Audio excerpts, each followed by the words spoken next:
Suicide.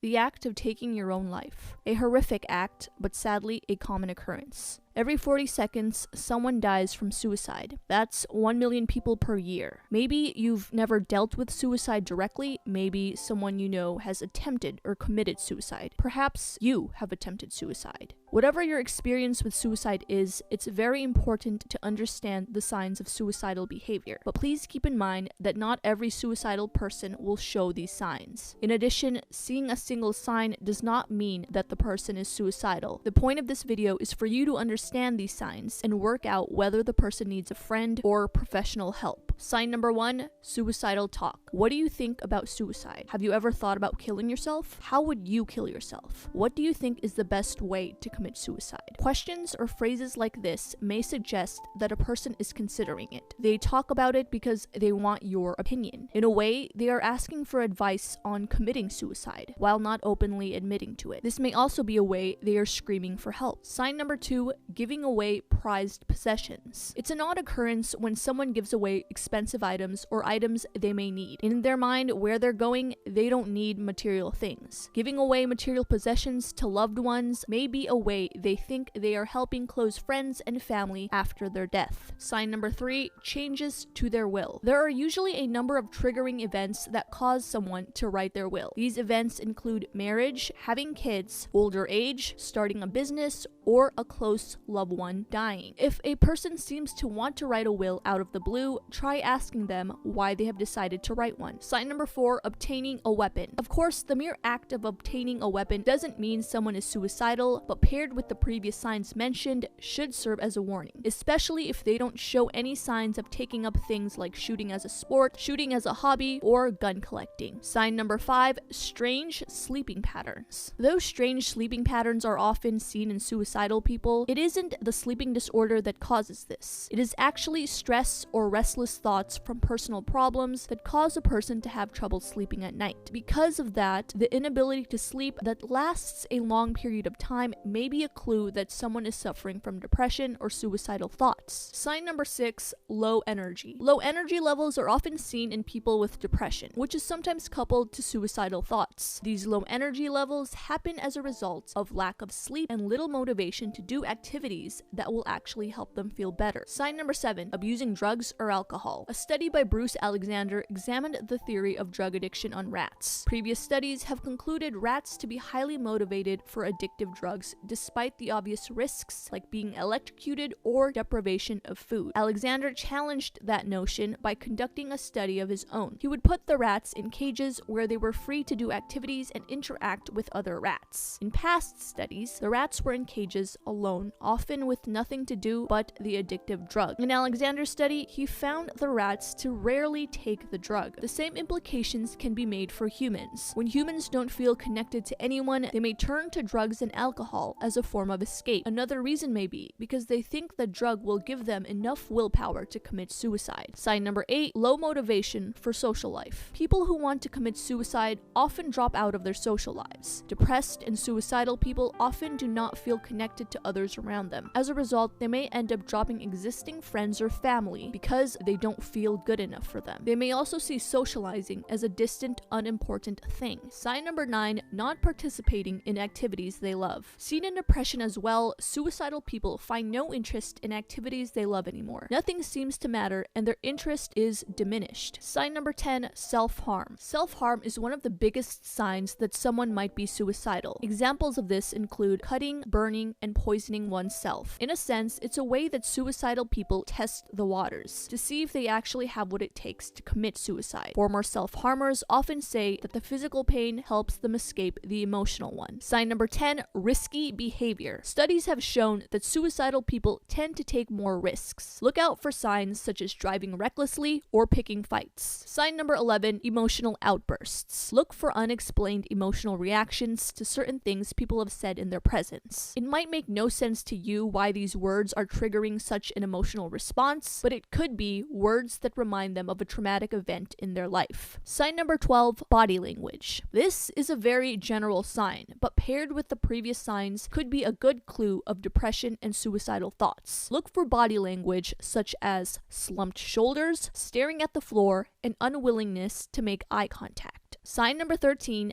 past suicide attempts. The number one and most obvious sign that someone might be suicidal is if they have a history of attempting it in the past. This is called suicidal tendencies. One thing people don't understand about depression is that it's not easily cured by a pill. A sudden stop of medication may trigger a worst wave of depression that will lead to another suicide attempt. Sign number 14, happiness and calmness. This sign is hard to spot because you may be under the impression that the person is becoming better. A misconception about depression is that the lowest point, when they're really sad and in bed in one's life, is what causes this person to commit suicide. What actually happens at this point is that the person is unwilling to do anything. They are at such a low point, they are unwilling to eat, watch TV, or partake in their favorite activities. Their days are spent mostly in bed. Committing suicide actually takes energy and planning, so this happens just above the lowest point when they have the energy to think clearly and execute it. Just before the suicide, family members or close friends who were in contact with the victim have even reported seeing them happy and calm. This is because the suicidal person has finalized their plan and thinks they can finally escape the pain of this world. So those were the 14 signs someone may be suicidal. Now again, keep in mind that a single sign doesn't necessarily mean someone thinks about hurting themselves. In the comments below, I want to know what other signs you think we missed.